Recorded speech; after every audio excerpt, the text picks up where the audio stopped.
मित्रों, मैं हूं बिस्मिल्लाह अफ्तावाला और आप देख रहे हैं उर्दू हिंदी नॉलेज चैनल। तो सबसे पहले आज हम बात कर लेते हैं कि ये नोटिफिकेशन आया है जो अभी हाल ही में एग्ज़ाम हुए हैं एलटी ग्रेड के।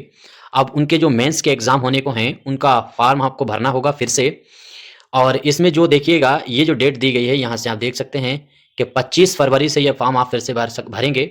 जिन बच्चों का इसमें क्वालिफाइंग हुए हैं मेंस के लिए वो इसमें फॉर्म भरेंगे। देखिए इसमें दिक्कत क्या है उस पर हम लोग बात करेंगे और हम लोगों को क्या-क्या डॉक्यूमेंट्स चाहिए इस पर हम बात करेंगे इस वीडियो में।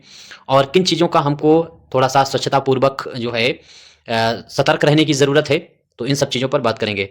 देखिए अभी जो रिज़ल्ट आया था उसमें आप अगर देखेंगे तो ये जो नया रिज़ल्ट अभी हाल ही में आया है संस्कृत का आया है, कॉमर्स का आया है, तो उसके फॉर्म भरने की डेट आपको दे दी गई है। पहली बात तो आपको देखिए कि टाइम बहुत कम दिया गया है। आपको देखेंगे तो 25 फरवरी से आपको ये डेट दी गई है और मात्र 11 मार्च तक ही आपको फॉर्म भरना है। तो कुल मिलाकर के 15 दिन का लगभग टाइम दिया गया है, 13 दिन का। और उसके बाद में सबसे बड़ी बात ये है कि फॉर्म भरने का पहले देख लीजिए इसके बारे में, फिर उसके बाद में चीज़ें देखेंगे। फॉर्म भरने की ये आपको वेबसाइट है, यहाँ से आप फॉर्म भरेंगे। दूसरी बात इसके अंदर आप आगे देखेंगे तो इस फॉर्म में करना और क्या है, ये ऑनलाइन फॉर्म भरने के बाद में ये 11 मार्च तक आप भरेंगे। इसको भरने के बाद में 18 मार्च तक आपको याद रखना है, 18 मार्च तक इसकी फ़ोटोकॉपी भी आपको आयोग के पास पहुंचानी है।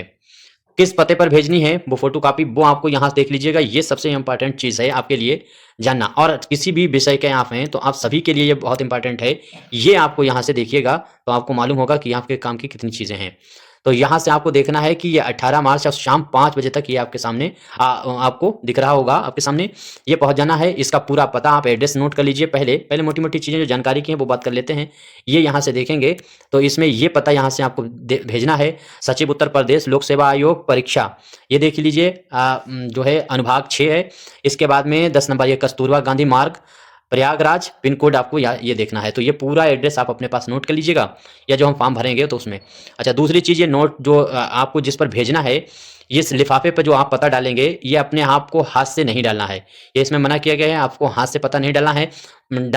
डालना होगा, बल्कि आपको ये प्रिंट करवाना है और एक इस तरीके से एक ऐसे आपको एक इतनी बड़ी चिट निकलवा करके इसमें पूरा पता जो है वो प्रिंट करा करके ये चिट जो है वो आप अपने लिफाफे पर चिपका दें।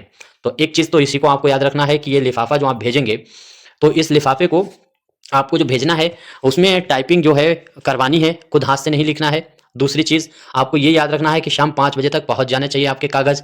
अगर नहीं पहुंचे हैं 18 मार्च तक और 5 तारीख तक अगर नहीं 5 बजे तक नहीं पहुंचे तो फिर ये बात पक्की है कि आपको जो है वो मूल्यांकन नहीं किया जाएगा और हो सकता है आप